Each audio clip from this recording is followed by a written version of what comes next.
Bonjour, chers frères et sœurs. As-tu allumé ça? Oui. J'attends que le PowerPoint apparaisse. OK.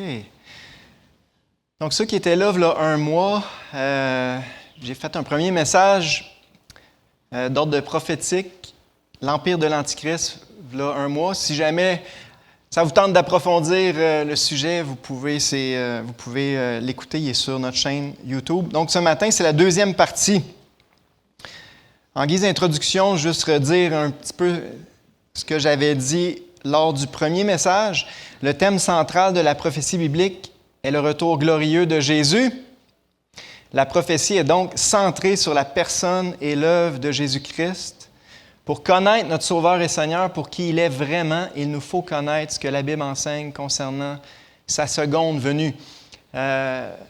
Souvent, il y a des chrétiens qui voient la prophétie comme de quoi de secondaire. C'est vrai, dans un certain sens, que c'est secondaire, mais je trouve que si on se concentre sur la personne de Jésus et on veut le connaître pour qui il est vraiment, il ne faut pas juste regarder en arrière à sa première venue, il faut aussi regarder à tout ce que la Bible enseigne sur sa seconde venue. Et c'est là ce qui donne toute la profondeur et la valeur à la prophétie biblique. Le retour de Jésus et l'établissement de son royaume, le royaume de Dieu sur la terre, c'est la source principale de consolation et d'espérance du chrétien. L'étude de la prophétie biblique nourrit cette espérance et nous rend plus forts face à l'hostilité du monde. Les temps vont être de plus en plus difficiles selon la parole de Dieu. Et plus qu'on va connaître ce que la Bible enseigne, nourrir cette espérance-là, on va finir dans le camp des vainqueurs, eh bien, ça va nous donner de la force face à la persécution qui approche. Une autre chose que j'avais dit la première fois, les chrétiens ne sont pas tous d'accord dans l'interprétation des nombreuses prophéties bibliques. Il existe plusieurs hypothèses. Ce n'est pas grave du tout. Nous parlons ici de doctrine d'importance secondaire. Donc, c'est tout à fait possible que vous ne soyez pas d'accord avec ce que vous allez entendre ce matin. Pour la plupart d'entre vous, ça va être des choses nouvelles. C'est normal que vous ayez des antennes bien sorties puis vous examiniez ces choses-là. Mais je veux juste souligner avant de commencer qu'on ne parle pas de doctrine fondamentale ici, on parle de doctrine secondaire. Donc, si on arrive à des convictions différentes à la fin, c'est pas plus grave. L'important, c'est d'examiner les Écritures. Et peut-être mon conseil, et ça s'applique vraiment bien à ce matin, quand on étudie la Bible, je crois qu'il faut rester ouvert. Il faut laisser le texte nous enseigner. On appelle ça l'exégèse, vraiment. Retirer qu'est-ce que le texte dit vraiment. Il ne faut pas tout interpréter à travers un filtre d'interprétation rigide. Il faut être prêt à remettre en question nos idées reçues et même l'enseignement qu'on a reçu. Comme on voit dans Acte 17, les chrétiens de Bérée, ils recevaient la parole avec joie et ils examinaient chaque jour les Écritures pour voir si ce qu'on leur disait était exact. Et on devrait toujours faire ça pour tous les enseignements qu'on reçoit. Et ce matin aussi, je vous encourage, comme j'ai dit, il va y avoir des choses nouvelles ce matin que vous allez entendre. Je vous encourage à examiner les Écritures pour voir si ça fait du sens. Et chacun est responsable devant Dieu d'étudier et de comprendre les Écritures. Alors, et je trouve que ça s'applique bien à la prophétie. Souvent, la plupart d'entre nous, on se fait enseigner un système, un schéma. On a même un schéma visuel de toutes les étapes de la prophétie biblique. Et je crois que c'est un danger d'examiner tous les textes avec ces lunettes-là. Peut-être qu'on s'est trompé sur quelques points. Et c'est ma suggestion de ce matin. Une petite révision rapide de ce qu'on a vu lors du premier message, peut-être que vous ne l'avez pas entendu. On a vu que lors de son glorieux retour, le Messie doit écraser ses ennemis. C'est un des thèmes centraux lorsqu'on parle du retour glorieux de Jésus, surtout dans l'Ancien Testament, mais dans le Nouveau aussi. Jésus, lorsqu'il va revenir, c'est avec puissance, avec gloire, pour venger, pour punir, pour écraser ses ennemis. On a vu beaucoup de versets dans le premier message. On a vu que ses ennemis sont avant tout ceux qui haïssent Israël et désirent l'exterminer. Du point de vue de l'Ancien Testament, les ennemis de Dieu sont les ennemis de son peuple qui désirent l'exterminer. Alors déjà, ça nous oriente. Et on avait vu dans les nombreux versets que Dieu nomme les nations. Dieu nomme au moins une douzaine de nations. Et toutes ces nations-là, c'était celles qui entouraient le peuple d'Israël à l'époque. On avait vu que juste avant son retour, les nations d'alentour doivent attaquer Jérusalem. C'est un des thèmes de la prophétie. Beaucoup de versets l'annoncent. Les nations d'alentour vont se rassembler pour attaquer Jérusalem. Encore là, ça nous pointe vers qui le Seigneur Jésus va exercer la vengeance lors de son retour. Ces nations d'alentour, aujourd'hui, sont toutes des nations islamiques. Ça, c'est juste un fait. C'est une chose qu'il faut prendre conscience si on regarde sur une carte toutes les nations qui entourent Israël et qui, comme par hasard, haïssent Israël et plusieurs aimeraient bien qu'ils disparaissent de la carte. Eh bien, on parle de nations islamiques. Donc, sur cette base-là, j'ai fini avec ça lors du premier message. La question que je pose, c'est le 4e empire de Daniel, chapitre 2. Pour ceux qui connaissent un petit peu la prophétie biblique, peut-être pour vous, c'est complètement nouveau ce matin. Je prends pour acquis que vous avez une base, la plupart. Le 4e empire de Daniel 2 n'est peut-être pas l'Empire romain. Et je sais que c'est gros comme question parce que c'est à peu près unanime parmi les chrétiens que le 4e empire dans Daniel, c'est l'Empire romain. Eh bien, j'ai une autre candidate pour vous ce matin. Puis, si ça se termine que vous n'êtes pas d'accord, c'est pas grave. En tout cas, de mon côté, c'est pas grave. Avant de continuer, on va prier. Merci, Père, pour ce temps que tu nous donnes pour étudier, méditer ta parole. Non, ce n'est pas un sujet fondamental ce matin, mais Seigneur, ta parole en parle beaucoup quand même de la fin, puis de ce qui va précéder la venue de notre Sauveur et Seigneur. Et ça a son importance, Seigneur, et je te prie de m'aider à bien expliquer ces passages qu'on va voir ce matin et donne à chacun la sagesse, le discernement d'examiner les Écritures pour voir si ce que j'enseigne est exact. Et Seigneur, que ça puisse être utile pour ton peuple, pour ton Église, ces enseignements, Seigneur, que ta parole porte son fruit. Je demande au nom de Jésus. Amen.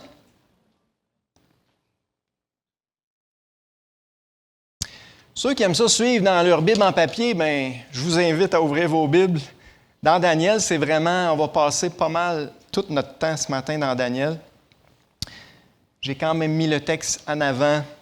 C'est la nouvelle édition de Genève qui est à l'écran.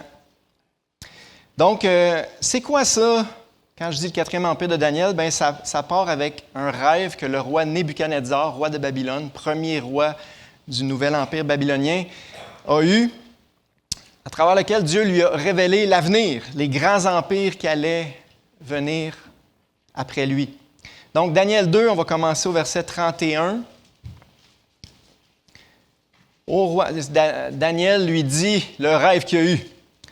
« Ô roi, tu regardais et tu voyais une grande statue. Cette statue était immense et d'une splendeur extraordinaire. Elle était debout devant toi et son aspect était terrible. La tête de cette statue était d'or pur, sa poitrine et ses bras étaient d'argent, son ventre et ses cuisses étaient d'airain, ses jambes de fer, ses pieds en partie de fer et en partie d'argile. » Et là, il s'étend sur les pieds. « Tu regardais lorsqu'une pierre se détacha sans le secours d'aucune main, frappa les pieds de fer et d'argile de la statue et les mit en pièces. Alors le fer, l'argile, l'airain, l'argent et l'or furent brisés ensemble et devinrent comme la balle qui s'échappe du nerf en été. Le vent les emporta et nulle trace n'en fut retrouvée. Mais la pierre qui avait frappé la statue devint une grande montagne et remplit toute la terre. » Voilà le rêve. On sait que la pierre, c'est Jésus-Christ, c'est son retour glorieux qui va frapper les pieds de la statue, le dernier empire, et qui va établir le royaume de Dieu sur la terre, ce qu'on appelle le royaume messianique, imagé par une grande montagne qui remplit toute la terre. Voilà la vision. Et voilà un petit bug informatique. OK.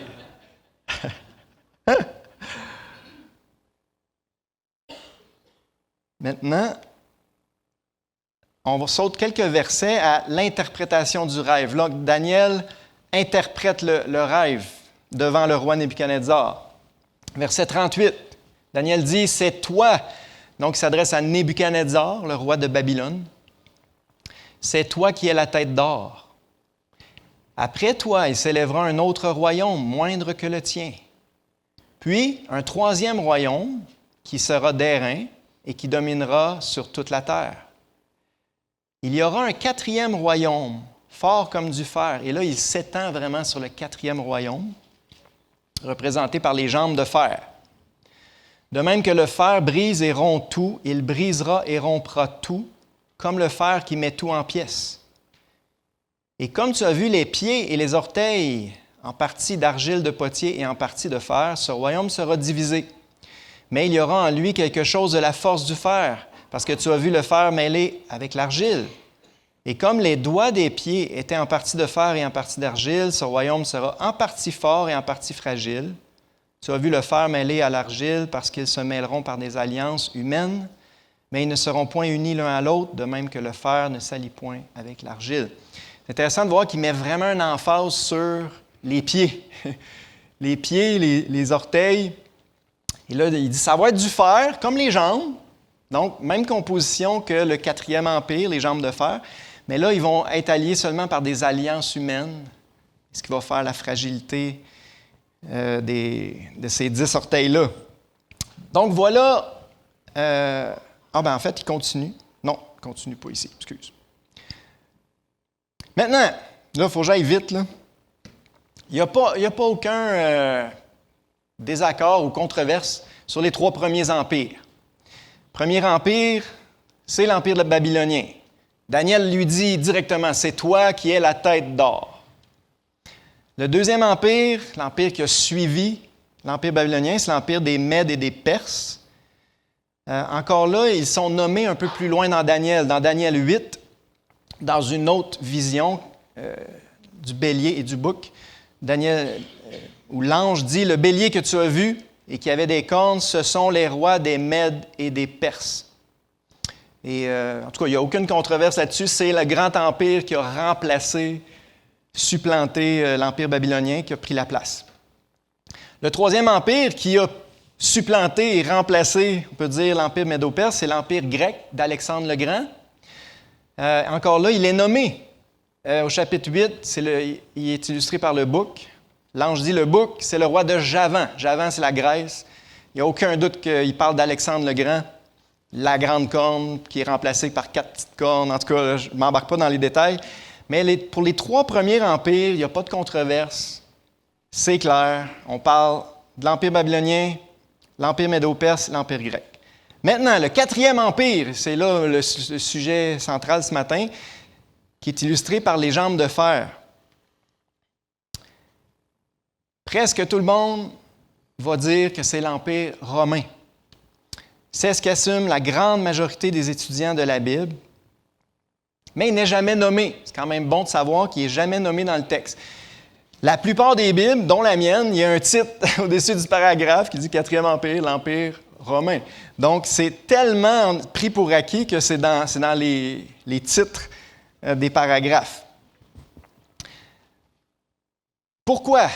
Eh bien, d'un point de vue occidental, vous avez tous été à l'école, vous avez eu des cours d'histoire quand on étudie les empires de l'Antiquité. Après l'Empire grec vient l'Empire romain. D'un point de vue occidental, c'est le prochain empire qui est apparu et qui, en partie, a remplacé, pris la place de l'Empire grec. Maintenant, les pieds, incluant les 10 orteils de la statue, que représentent-ils? Eh bien, la thèse encore là, la plus répandue, c'est un nouvel empire romain. On sait que on l'a déjà lu, quand Jésus revient, il frappe quoi? Il frappe les pieds de la statue. C'est les pieds qui sont frappés et là, toute la statue s'écroule. Eh bien, les pieds, la plupart des interprètes voient que ça représente un nouvel empire romain. Là, on regarde dans le futur, OK? Il n'est pas encore là présentement, mais qui réapparaîtrait et ce serait ça que Jésus détruirait lors de son retour glorieux. C'est ce que j'ai cru et enseigné pendant toute ma vie. Personnellement, j'étais convaincu de ça pendant toute ma vie, c'est ce que j'ai prêché, et j'avais les yeux fixés sur l'Union européenne, parce que je voyais dans l'Union européenne peut-être la renaissance de l'Empire romain, et là, je m'attendais que ça se branche à un moment donné avec 10 nations ou 10 régions. Rapidement, ça a dépassé le 10, ils sont rendus 27, je crois, depuis un bon bout de temps. Puis là, je regarde les choses aller depuis 25 ans. Puis je dis, OK, ouais, peut-être. Et j'ai commencé à douter. Puis j'ai commencé à remettre en question. Ça se peut-tu qu'on se soit trompé quelque part? Bon. Et là, je vous arrive avec la suite. Si on examine le texte, il y a une chose qu'on voit clairement dans le texte, c'est que le 4e empire doit briser les empires précédents. On va relire les versets 39 et 40. « Après toi, il s'élèvera un autre royaume, moindre que le tien, puis un 3e royaume qui sera d'airain et qui dominera sur toute la terre. Il y aura un 4e royaume fort comme du fer, de même que le fer brise et rompt tout, il brisera et rompra tout, comme le fer qui met tout en pièces. » Malheureusement, en tout cas dans ma traduction, on manque quelque chose. Parce que littéralement, dans l'hébreu, là, la phrase dit « Tous ceux-ci, il pulvérisera. » Donc, le fer, il ne fait pas juste mettre tout en pièces. Le texte dit « Tous ceux-ci, il pulvérisera. » Et là, j'ai mis d'autres traductions de la Bible qui sont plus claires pour cette phrase-là. La traduction Tob, c'est écrit « Il pulvérisera et broiera tous ceux-ci. » La traduction de Jérusalem, il réduira en poudre et brisera tous ceux-là.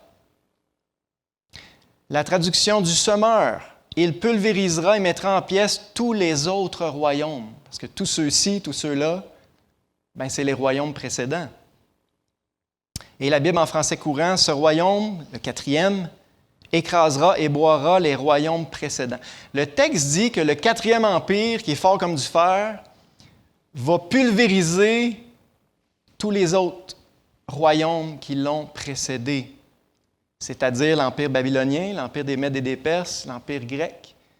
Comme j'ai dit, ça c'est à peu près unanime sur leur identité.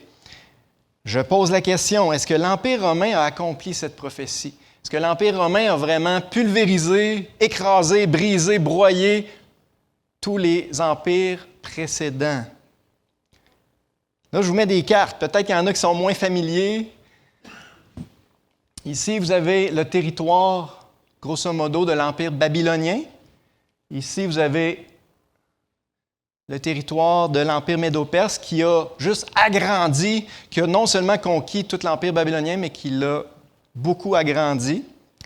Ensuite, vous avez l'Empire grec d'Alexandre le Grand et de ses généraux qui a pris la relève, qui est à peu près le même territoire que l'Empire médo-perse.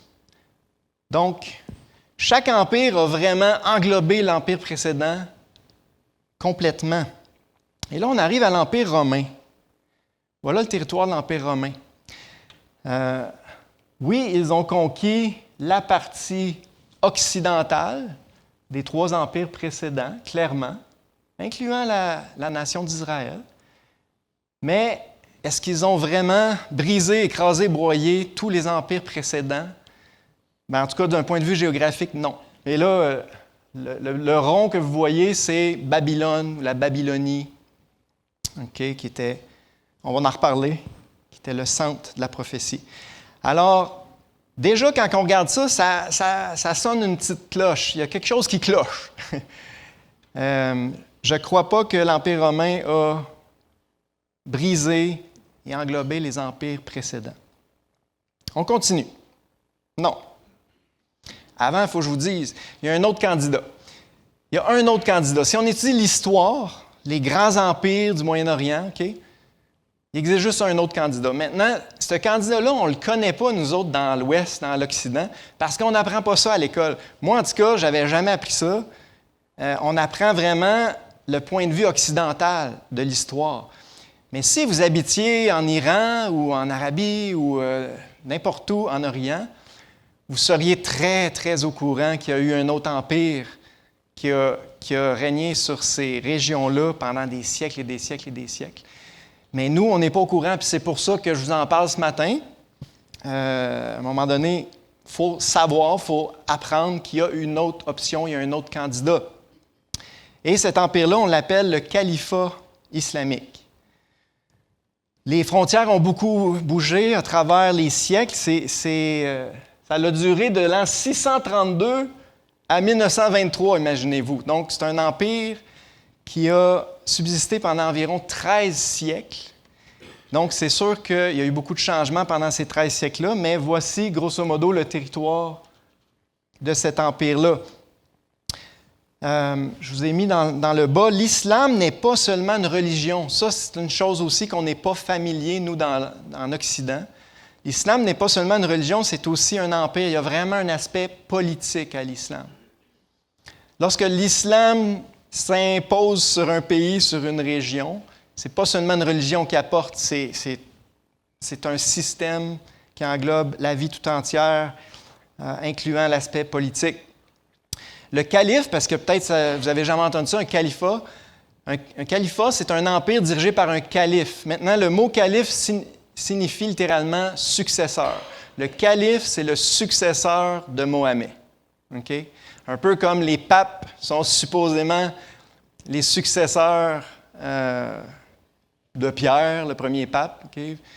C'est un petit peu la même idée. Dans l'islam, les califes sont les successeurs légitimes de Mahomet, qui est le commandant en chef de tous les musulmans. Donc, un calife, c'est plus qu'un pape, c'est plus qu'un chef spirituel, c'est un chef politique aussi de tous les musulmans. Alors, il existe dans l'histoire un empire islamique, profondément religieux, mais incluant tout le côté politique, qui a dominé toute cette région-là, ou à peu près pendant 13 siècles. Et ça, je n'étais même pas au courant personnellement avant. Et je suis là juste pour vous donner l'information ce matin. Maintenant, là, je vais faire ça très vite parce qu'on ne connaît pas l'histoire. Je veux juste faire un petit survol rapide. C'est quoi le califat islamique? C'est un empire islamique qui s'est succédé sous plusieurs formes au fil des siècles. Je vous ai mis ici les 4 principaux califats ou empires islamiques de l'histoire avec leur capitale puis la durée de leur empire. Donc, la première carte que vous voyez, c'est le premier califat, le califat Rachidoun, de 632, qui est la mort de Mahomet, jusqu'à 661. Déjà, en l'espace de 30 ans, cet empire-là a complètement conquis tout le Moyen-Orient, incluant la Babylonie, Israël et bien sûr l'Arabie saoudite, qui est le berceau de l'islam. Ensuite, l'empire Rachidoun a été remplacé par le califat omeyyade. La capitale était à Damas, donc le gouvernement change de place, mais c'est le même empire qui continue. Ça, c'est vraiment l'âge d'or du califat islamique. Vous voyez, il y avait même l'Espagne qui était sous domination islamique à cette époque-là, et le territoire absolument immense. Ça a duré de 661 à 750, donc pendant à peu près un siècle. Califat omeyyade. Prochaine phase, c'est le califat abbasside, qui a duré environ 5 siècles. C'est incroyable, là. On ne parle pas d'un petit empire momentané. 5 siècles. La capitale, la plupart du temps, était à Bagdad. Bagdad, c'est juste à côté de Babylone, au Moyen-Orient. Et la dernière forme du califat islamique, c'est le califat ottoman. On a déjà entendu parler un petit peu, l'Empire ottoman. La capitale, Constantinople. Je vous ai mis une carte. Ça, c'est l'apogée de l'Empire ottoman qui a atteint son apogée en 1683. Encore là, ça inclut la Babylonie, Israël, l'Arabie saoudite, la Mecque, qui est le berceau de l'islam. Et là, en tout dernier lieu, je vous ai mis une carte de l'Empire ottoman en 1914, à l'aube de la Première Guerre mondiale. Hey, on est parti en 632, là on est rendu en 1914, c'est encore l'Empire ottoman avec un calife, c'est-à-dire le successeur officiel de Mahomet, chef suprême de tous les musulmans. Eh bien, c'est encore l'Empire ottoman qui dominait la Babylonie, Bagdad, l'Irak, Israël et jusqu'à la Mecque. L'Empire ottoman a subsisté environ 6 siècles. Donc, je suis juste là ce matin pour vous dire, voici un autre candidat. Voici un autre candidat pour le 4e empire de Daniel. Maintenant, un autre argument, les 4 empires doivent être brisés ensemble au retour du Messie. C'est ce que nous enseigne la prophétie de Daniel 2, verset 34. « Tu regardais lorsqu'une pierre se détacha sans le secours d'aucune main, frappa les pieds de fer et d'argile de la statue et les mit en pièces. » Donc, on parle du retour glorieux de Jésus qui va frapper le dernier empire, l'empire de l'Antichrist. Et là, on lit « Alors le fer, l'argile, l'airain, l'argent et l'or furent brisés ensemble. » Ça, c'est un indice. Un indice ou un indice? Un indice. Un indice important. Ils devinrent comme la balle qui s'échappe d'une aire en été, le vent les emporta, nulle trace n'en fut retrouvée. Lorsque Jésus revient, il faut que le fer, l'argile, l'airain, l'argent et l'or soient brisés ensemble. Il faut que tous les 4 empires soient écrasés et s'écroulent en même temps. Là, en passant, je vous ai mis quelques citations ce matin d'un livre écrit par Joel Richardson. C'est un livre qui Dieu s'est servi pour m'éclairer là-dessus. Ce n'est pas la Bible, mais vous pouvez le consulter si vous voulez approfondir cet enseignement-là. Ça s'appelle « La bête du Moyen-Orient ». Puis ça défend la thèse que je vous présente ce matin. Donc, je tire cette citation-là de ce livre-là.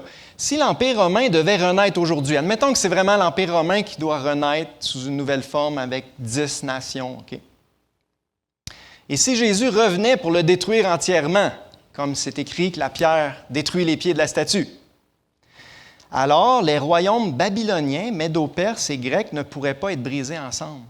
Voyez-vous, qu'est-ce qui cloche? Les 2 tiers de ces territoires resteraient intacts. Parce que ce n'étaient pas les mêmes territoires. Alors, si Jésus détruisait un nouvel empire romain, est-ce qu'on pourrait dire qu'il détruit en même temps la Babylonie, les Mèdes et les Perses, puis l'empire grec? C'est ça la question. En revanche, si le califat islamique devait renaître, parce que, en passant, c'est fini depuis 1923, le califat islamique. Depuis 100 ans, ça n'existe plus. Il n'y a plus d'empire islamique au Moyen-Orient depuis 100 ans.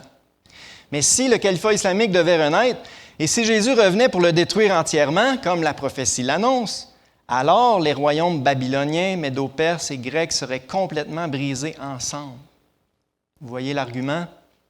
Une fois de plus, nous voyons que le califat répond à tous les critères et aux exigences du texte, ce qui n'est pas le cas de l'Empire romain. Puis là, j'ai juste remis la carte que vous voyez. Le point, c'est que les 4 empires doivent être brisés ensemble et s'écrouler ensemble lors du retour glorieux de Jésus.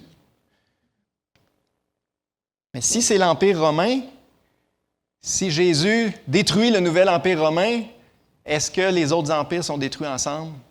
Personnellement, je vois que ça cloche ici. Mais si c'est le califat islamique qui renaît, eh bien là, ça fait tout son sens. Un autre argument, c'est que le contexte de la prophétie de Daniel, c'est Babylone. Et ça, c'est bon de se le rappeler. Le contexte ici est le rêve de Nebuchadnezzar. Dans ce passage, la prophétie est révélée à Babylone, à un roi babylonien, et concerne les royaumes qui se succéderont à cet endroit. Babylone est le centre de la prophétie biblique pour le mauvais côté. C'est la ville de Satan. On en parle à toute fin de la Bible, dans Apocalypse 17 et 18, la destruction de Babylone. Quand Jésus revient, là, c'est quoi qui détruit? Quelle entité qui détruit? Il détruit Babylone, la ville de l'Antichrist, la ville de Satan et l'empire de Satan. Donc, le contexte, c'est Babylone. Les empires qui contrôlèrent Babylone et la Mésopotamie au fil des siècles. Je les ai mis là. On n'a pas le temps d'aller dans les détails ce matin, mais grosso modo, après les Mèdes et les Perses, puis après les Grecs, bien, c'est les Perses qui sont revenus, puis il y a eu d'autres empires perses. Les Parthes, de 141 avant Jésus jusqu'à 224 après Jésus, c'est l'empire Parthe, qui est un empire perse. Après ça, les Sassanides, encore là, pendant 400 ans, c'était des Perses qui ont dominé le Moyen-Orient. Et à partir des années 630, c'est les califes islamiques qui ont contrôlé la Babylonie ou la Mésopotamie pendant près de 13 siècles, comme je viens de vous exposer. Si on prend Babylone comme centre, eh bien, Rome n'a jamais contrôlé Babylone ou la Mésopotamie. Et c'est ça l'argument. Lorsque nous commençons à comprendre le contexte babylonien du rêve, alors l'absence de Rome prend tout son sens. Du point de vue occidental, quand on regarde les empires, on se dit, bien là, c'est l'Empire romain qui a succédé. Mais si on prend la perspective vraiment du Moyen-Orient puis de Babylone, non, l'Empire romain n'a jamais pris le contrôle de cette région-là. C'est pour ça que je suis prêt à exclure l'Empire romain de cette prophétie-là. Comme nous l'avons déjà évoqué, le califat islamique a mis la main sur toute la région occupée par l'ancienne Babylone, alors que l'Empire romain n'a jamais conquis ces territoires. L'Empire romain ne rentre donc pas dans le contexte du rêve, cela explique son exclusion.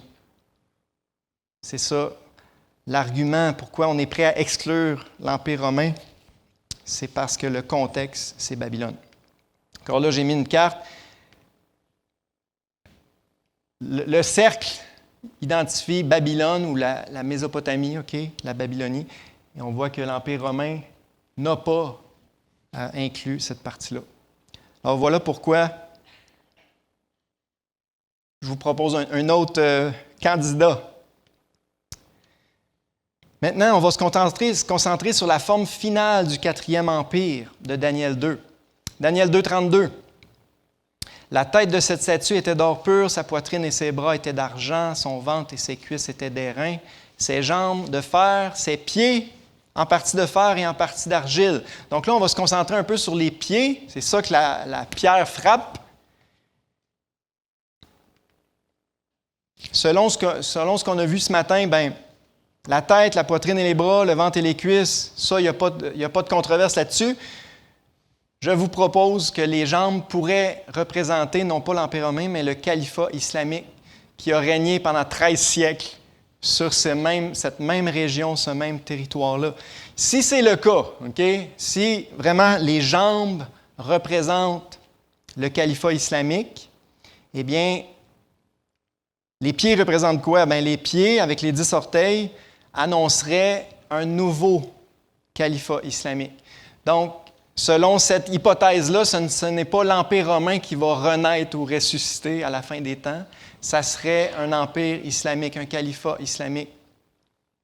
Il y a un homme, à un moment donné, qui va puis, on l'a entendu dans les nouvelles, je veux dire, dans les 15 dernières années, l'État islamique, vous avez entendu parler de ça, l'État islamique, bien, c'était le désir ardent d'une gang de musulmans de redonner vie au califat islamique. Ça n'a pas marché. Ça s'est assez écroulé. Mais si le 4e empire est le califat islamique, bien, il faut s'attendre que l'empire de l'Antichrist, avec les 10 orteils, va être un nouveau califat islamique. Le fait que Daniel ne mentionne pas de 5e empire à proprement dit montre que ces deux derniers empires sont étroitement liés. Il y a un lien étroit entre le 4e et le 5e. Nous avons affaire à la première et la seconde phase du 4e empire. Ça, c'est clair, puis c'est déjà assez unanime. Les pieds là, sont faits de fer et d'argile.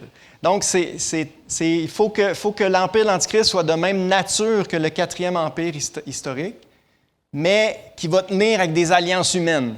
Et ça, c'est le côté fragile de ce dernier empire-là. On arrive maintenant à Daniel 7. Il y a beaucoup de liens entre Daniel 2 et Daniel 7, fait qu'on va pouvoir aller vite. On va lire la vision de Daniel 7 en premier. Daniel 7, versets 4 à 6. Le premier était semblable à un lion.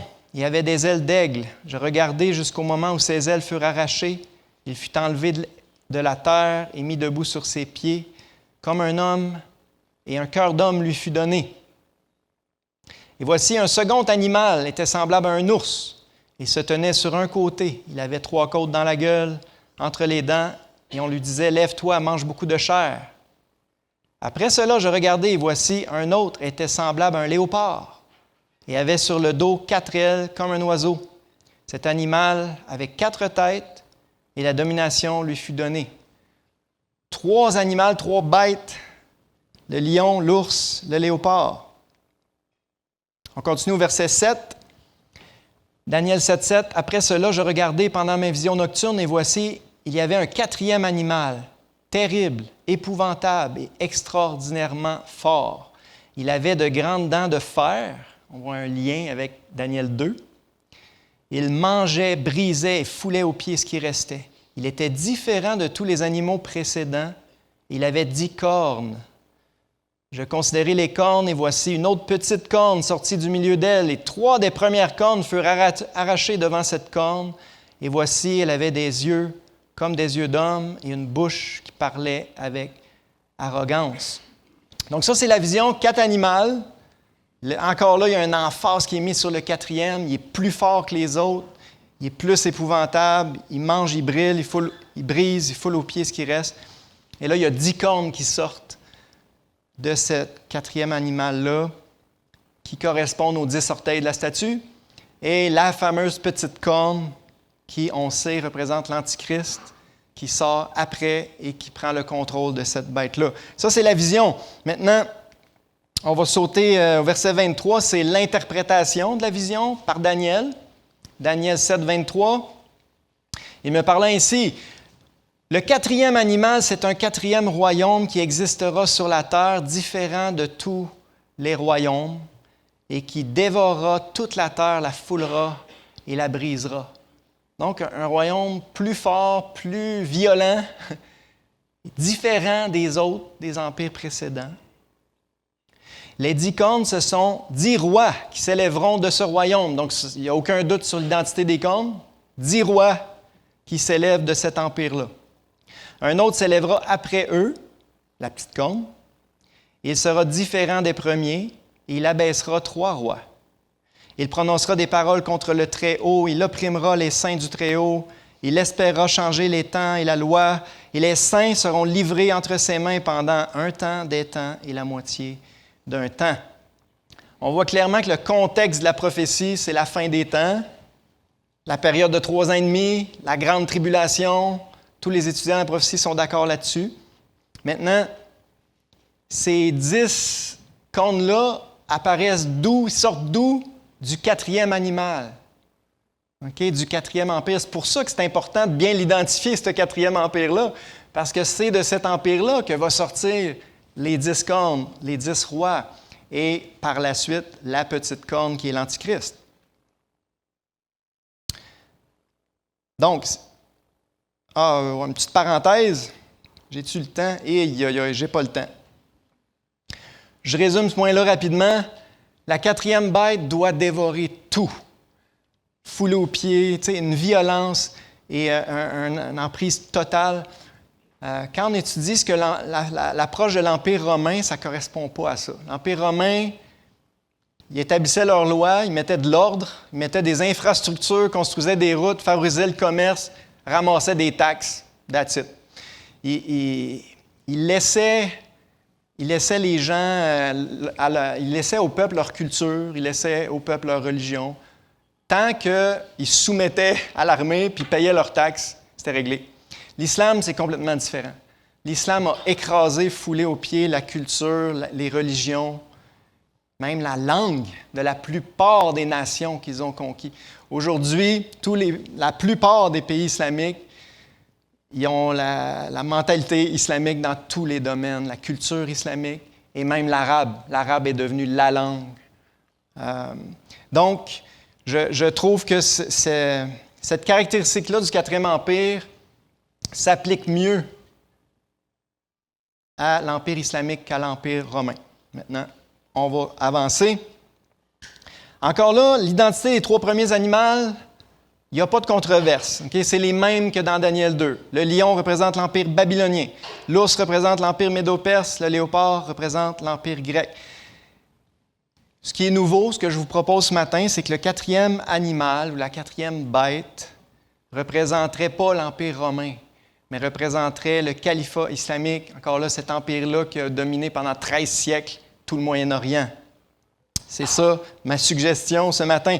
Si c'est le cas, si c'est vraiment ça que représente la 4e bête, bien les 10 cornes, ils doivent sortir d'où?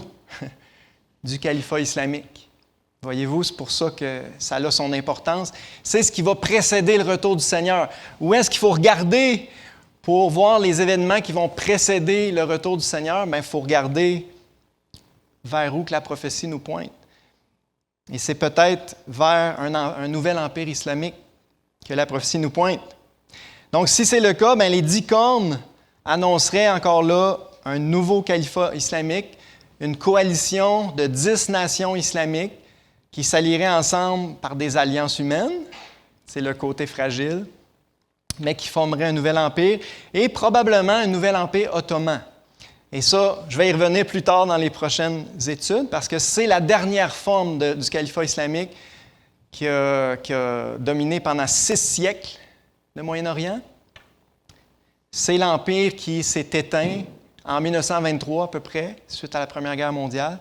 Et c'est tout à fait possible et plausible que cet empire-là revienne à la vie dans le futur. Donc, ça pourrait prendre la forme d'un nouvel empire ottoman. Si c'est le cas, la petite corne, qui représente l'Antichrist, doit sortir de là, doit sortir de ce nouvel empire-là islamique. Je termine ici assez rapidement avec 5 caractéristiques de l'empire de l'Antichrist qu'on a déjà vues dans notre texte, okay? Dans les textes qu'on a lus. Première chose qu'il faut être bien clair, l'empire de l'Antichrist va inclure 10 royaumes ou 10 nations. Daniel 7, 24, les 10 cornes, ce sont 10 rois qui s'élèveront de ce royaume. Et là, je fais le lien avec Apocalypse parce qu'en passant, c'est la même bête. Okay? La bête qu'on voit dans l'Apocalypse, chapitre 13 et 17, c'est la même bête que dans Daniel 7. Okay? Si vous n'en êtes pas convaincu, je vous encourage à étudier ça, mais c'est la même bête. Fait que tout se tient ensemble. Et cette bête-là qu'on voit dans Apocalypse 13, elle a aussi 10 cornes. Puis je vis monter de la mer une bête qui avait 10 cornes et 7 têtes. Ça, on va en reparler plus tard. Et sur ces cornes, 10 diadèmes. Sur les cornes, il y a 10 couronnes, donc c'est 10 rois ou 10 nations.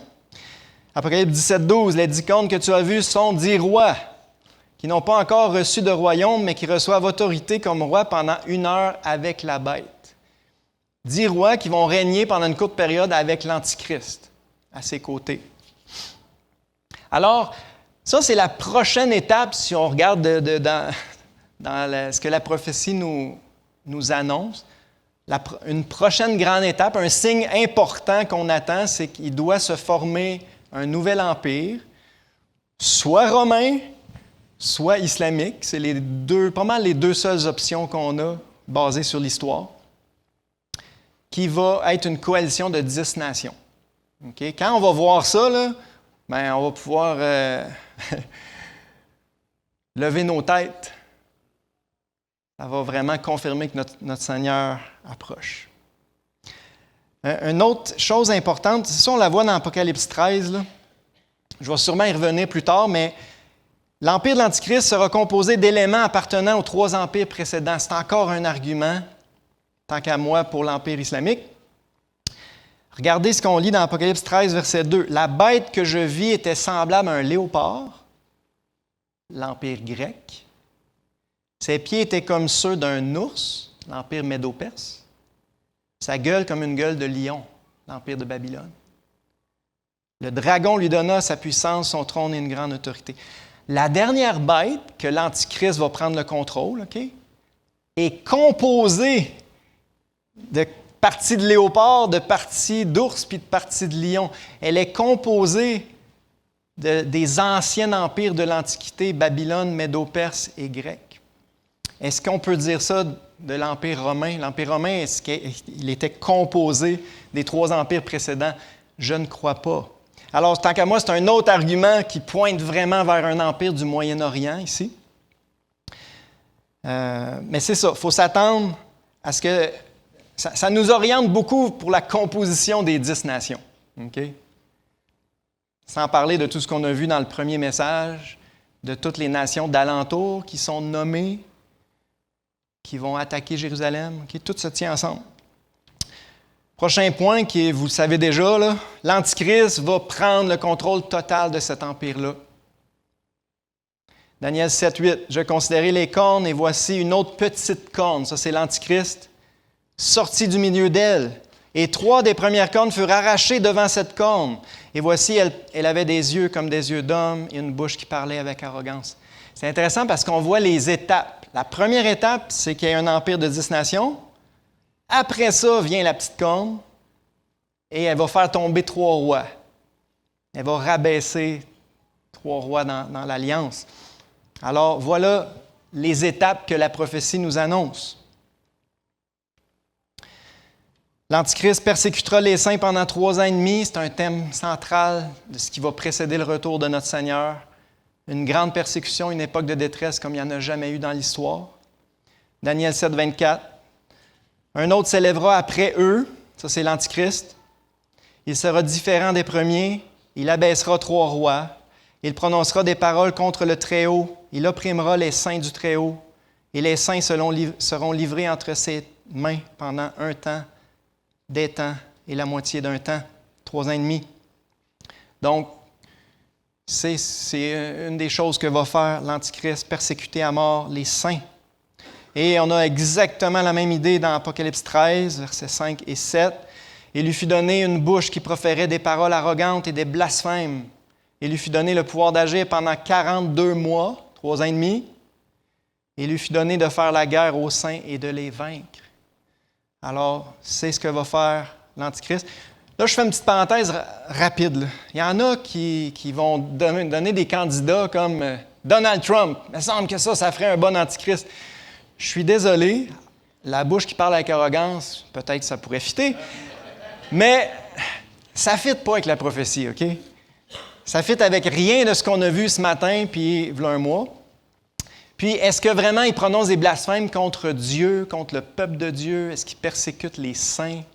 Non. Écoutez ce qu'il dit de Jésus-Christ, puis des chrétiens, puis d'Israël. Il est plutôt favorable aux 3. OK? Donc, je vous donne mon opinion personnelle. Je suis convaincu que ce n'est pas Donald Trump, l'Antichrist, puis l'Empire américain non plus ne correspond pas à l'Empire de l'Antichrist. Fin de la parenthèse. Dernier point, puis je voulais terminer avec ça parce que c'est l'aboutissement, c'est notre espérance. Après toutes ces étapes-là pénibles et sombres que nous annonce la prophétie, ce qui va précéder le retour de notre Seigneur, il y a la bonne nouvelle, le retour du Seigneur va arriver. L'empire de l'Antichrist sera anéanti par le Seigneur Jésus et remplacé par le royaume messianique. C'est comme ça que ça va finir et les prophéties de Daniel sont très claires que c'est comme ça que ça va finir. Le règne de l'Antichrist va juste durer 3 ans et demi. C'est pas long.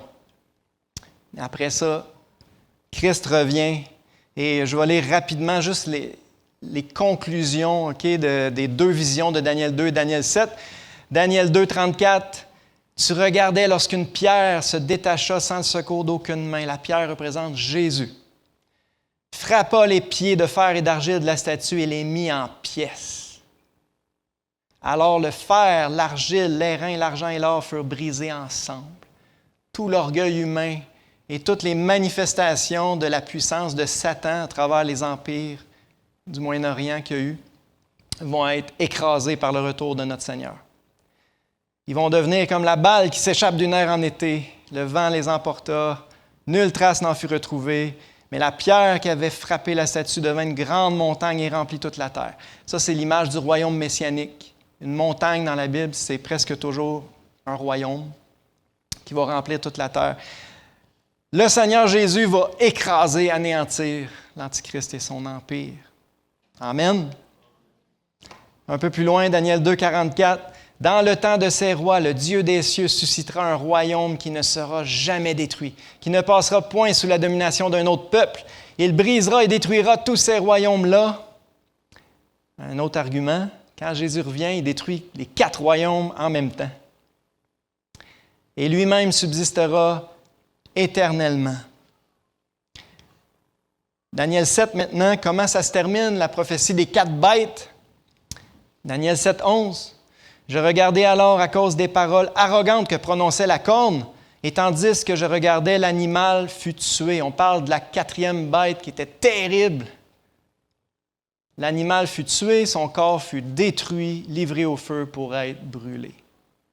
Dans Thessaloniciens, l'apôtre Paul écrit que l'Antichrist va être détruit par le souffle de sa bouche et par l'éclat de son avènement. Ça ne sera même pas dur pour le Seigneur de l'anéantir. Alors aussi terrible que ça peut paraître, l'Antichrist et son empire et tout ça, lorsque Jésus revient, il l'écrase, il l'anéantit. Et l'Apocalypse nous dit même qu'il jette la bête dans l'étang de feu à ce moment-là. Juste un peu après, dans Daniel 7, 13, « Et voici, sur les nuées des cieux arriva quelqu'un de semblable à un fils de l'homme. » C'est qui ça? Il s'avança vers l'Ancien des jours, on le fit approcher de lui. On lui donna la domination, la gloire et le règne, et tous les peuples, les nations, les hommes de toute langue le servirent. Sa domination est une domination éternelle qui ne passera point, et son règne ne sera jamais détruit. Wow! Ça, c'est un contraste avec tous les autres empires. Tu sais, Dieu a révélé à Nebuchadnezzar, à travers Daniel, les grands empires de l'humanité qui allaient être dirigés par Satan lui-même pour persécuter le peuple de Dieu. Mais c'est tout temporaire. Les empires passent. Et le dernier, aussi terrible il va juste durer 3 ans et demi. Du moins, la domination de la petite corne va durer 3 ans et demi. Mais après ça, le royaume de Dieu qui va venir sur la terre, à travers son Christ, son oint, son Messie, lui, va durer éternellement. Le royaume de Christ, c'est le dernier et il dure éternellement. Il va durer 1000 ans sur cette terre actuelle et il va se poursuivre éternellement dans la nouvelle création. Puis un dernier verset pour ce matin, Daniel 7, 25. Le contexte, c'est tout de suite après la grande tribulation. Les saints seront livrés entre ses mains pendant un temps, des temps et la moitié d'un temps. Puis viendra le jugement et on lui ôtera sa domination à l'Antichrist, qui sera détruite et anéantie pour toujours. Le règne, la domination et la grandeur de tous les royaumes qui sont sous les cieux seront donnés à qui? Au peuple des saints du Très-Haut. Frères et sœurs, c'est vous puis moi, ça. Le peuple des saints du Très-Haut. C'est quelque chose, cette phrase-là, hein? Le règne, la domination et la grandeur de tous les royaumes de la terre vont être donnés au peuple des saints du Très-Haut qui ont été persécutés depuis 2000 ans et qui vont l'être encore plus avant le retour du Seigneur. Wow! Jésus dit, ne crains rien, petit troupeau. Dieu a trouvé bon de vous donner le royaume. Et c'est pour ça qu'on devrait prier, même si ce n'est pas une prière à répéter, là, mais que ton règne vienne. Parce que son règne, il va le partager avec nous. On va régner avec lui. Son règne est un règne éternel. Et tous les dominateurs le serviront et lui obéiront. Révision rapide de ce qu'on a vu ce matin. Le 4e empire de Daniel 2 et 7 n'est peut-être pas l'Empire romain. Avant de me lancer des tomates, je vous encourage à examiner les Écritures pour voir si peut-être que c'est vraiment le cas, peut-être qu'on s'est trompé. Cet empire est peut-être le califat islamique qui a duré près de 13 siècles, qui a dominé le Moyen-Orient pendant près de 13 siècles jusqu'en 1923. Le 4e empire de Daniel II devait briser les empires précédents. L'Empire romain n'a pas vraiment fait ça. Les 4 empires doivent être brisés ensemble au retour du Messie. Si l'Empire romain renaît et doit être brisé par le Seigneur Jésus, est-ce qu'il va briser en même temps tous les autres empires de la Babylonie, du Moyen-Orient? Je ne crois pas. Il y a de quoi qui cloche. Le contexte de Daniel, c'est Babylone. C'est les empires sataniques qui se sont succédés. Rome n'a jamais conquis Babylone. Là, je fais une petite parenthèse, ils l'ont conquis pendant 1 an. Trajan, si vous faites une recherche, l'empereur Trajan a réussi à m'amener à se rendre à Babylone, ça a duré moins d'1 an. Il est reparti malade, puis ça s'est arrêté là. Fait on peut dire qu'ils n'ont jamais vraiment dominé Babylone. Le 4e empire de Daniel 7 devait dévorer tout. Et si on regarde le style de conquête du califat islamique, puis on le compare au style de conquête de Rome, ça ne se compare pas. L'Empire islamique a vraiment dévoré, écrasé et remplacé la culture, la langue, la religion de beaucoup de peuples. Ce que l'Empire romain n'a pas fait. Si c'est le cas, si le 4e empire de Daniel, c'est le califat islamique, eh bien, il faut s'attendre à une renaissance de l'Empire islamique. Il faudrait regarder dans cette direction-là un peu plus. Au lieu de se concentrer sur l'Union européenne, il faudrait regarder en direction du Moyen-Orient, des pays qui entourent Israël. Si c'est le cas, l'empire de l'Antichrist inclura 10 nations islamiques, comme on vient d'en parler. C'est un signe très important et très concret qu'on attend de voir. Si c'est le cas, bien, la bête d'Apocalypse 13 et 17 sera islamique et l'Antichrist aussi. Et ça, encore là, peut-être ça en bouleverse plusieurs, parce que ce n'est pas à ça qu'on s'attend la plupart. Je vais revenir là-dessus lors des prochaines études, mais tout se tient ensemble, parce qu'il n'y a aucun doute que la bête d'Apocalypse 13 et 17, c'est la même bête que Daniel 7. Fait que ça a beaucoup d'implications, comme vous voyez. C'est comme ce que je vous propose ce matin, c'est une nouvelle paire de lunettes pour réexaminer toutes les prophéties bibliques, finalement, parce que c'est vraiment ça. Mais je tenais à finir avec ce dernier point-là. Cet empire-là, si terrible il va être, sera complètement anéanti par Christ lors de son retour et remplacé par le royaume messianique. Et ce royaume-là, il est écrit qu'il va être donné au peuple des saints du Très-Haut. C'est vous et moi. Et on va régner avec Christ. Que Dieu vous bénisse par ces paroles. On va prier. Merci Seigneur pour ta parole qu'on a pu étudier ensemble ce matin. Je prie d'aider mes frères et sœurs à examiner tes Écritures, Seigneur, pour voir si ce que j'ai enseigné est exact et que ça puisse renouveler, nourrir notre espérance dans ton glorieux retour et qu'on puisse prier un peu plus souvent que ton règne vienne, Seigneur Jésus. On a hâte que tu reviennes, on a hâte de voir ta gloire et d'y participer. C'est au nom de Jésus qu'on te prie, qu'on te remercie. Amen.